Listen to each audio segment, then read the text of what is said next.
Dober dan. Donc voilà, aujourd'hui je vais vous montrer un plat typique de Sarajevo et de la Bosnie-Herzégovine, que j'en mangerai d'ailleurs sur la tête d'un pouilleux, à dire. Voilà, donc c'est ce plat-là. Donc ça c'est un chevapi. Donc c'est une galette en forme de pain, bien sûr. Ça s'appelle un burek, avec des petites saucisses qui sont dedans. Voilà, c'est très bon, c'est très délicieux. Saucisses de porc, je précise, avec des oignons et la sauce que j'ai mise, qui est juste là. Voilà, hein. Ça c'est à prévoir aussi, une sauce à l'ail. Bien sûr, le ketchup à bannir, ça c'est Berberk. Après, petite commandise à côté, j'ai pris des frites. Au moins, voilà, ça va être un vrai régal. Et puis, il n'y a plus qu'à, hein, voilà, tant pis pour les kilos. Hein. De toute façon, le régime, ça sera à la rentrée. J'en profite. Je suis donc juste, voilà, juste en face, hop, du Parlement bosnien, qui est là, qui a été reconstruit à l'identique, parce qu'il a été ravagé pendant la guerre. Là, je me trouve notamment sur la Sniper Alley, l'ancienne Sniper Alley, avec l'hôtel Holiday qui a hébergé des journalistes pendant la guerre. Donc là, je vais vous parler du drapeau bosnien, qui est bleu avec un triangle jaune et des étoiles blanches. Donc il est juste là, voilà, hop, voilà, il est juste là. Là, on voit très bien, impeccable. Alors en fait, les étoiles représentent l'attachement pour l'Europe, pour l'Union européenne, je tiens à le préciser. Le fond bleu ressemble beaucoup à la couleur du drapeau européen, le drapeau de fond, hein, notamment. Et le jaune, en fait, le jaune, c'est un triangle jaune qui représente la forme géographique de la Bosnie-Herzégovine, tout simplement. Donc les Bosniens sont très rattachés à leur drapeau. J'en vois des drapeaux plus ou moins dans chaque rue. Ça, c'est vraiment, il y a un côté d'attachement sur la Bosnie, mais aussi sur l'Europe. Je tiens à le préciser aussi, insister sur ça.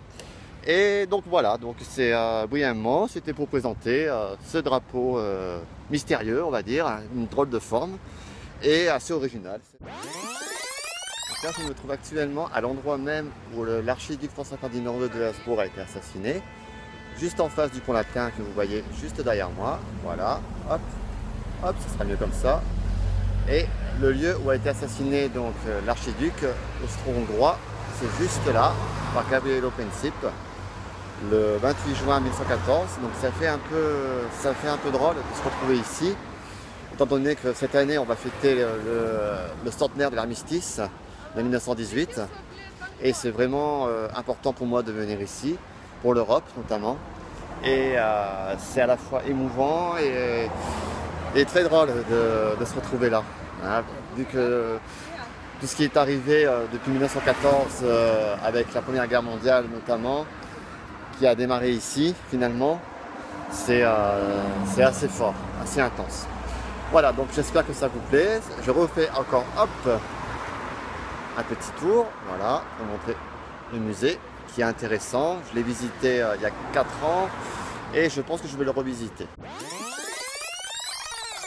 Donc là, je me trouve actuellement sur le mont Trebević, voilà, à le dire. C'est donc une montagne, voilà, qui est juste là, voilà, avec un téléphérique, tout à fait. Donc le téléphérique nous amène jusqu'à Sarajevo. Donc je vais vous faire montrer ça vite fait. Hop, alors attendez un instant, parce que c'est tellement immense. Hein, et donc il a été reconstruit il n'y a pas très longtemps, parce qu'il a été aussi ravagé par la guerre. Et là, donc vous voyez toute une magnifique vue sur Sarajevo, notamment, voilà, magnifique. Donc c'est ouvert depuis, normalement, si je crois, c'est avril 2018. Et il a été fermé depuis la guerre, hein, depuis 95. Et donc la reconstruction a été faite il n'y a pas longtemps. Donc c'est plus ou moins, il y a à peu près 7 minutes pour monter de Sarajevo jusqu'ici, jusqu'au mont Trebević. Et c'est génial, c'est vraiment une de ces vues magnifiques.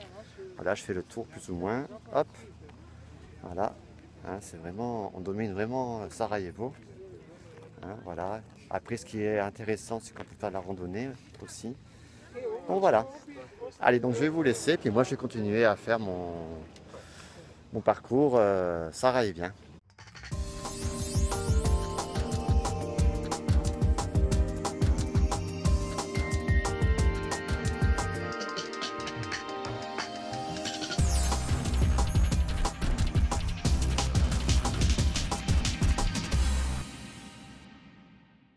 trouve actuellement sur un fameux pont. C'était un rêve de franchir ce pont.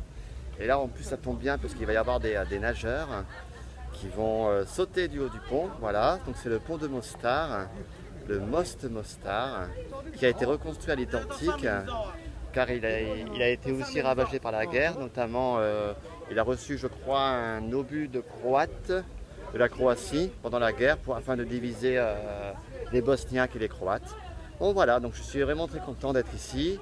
Il fait beau en plus, les gens sont très agréables et puis ça va être une belle journée encore une fois, ensoleillée. Allez, je vous fais des gros bisous et puis je vous dis Vidi Motse!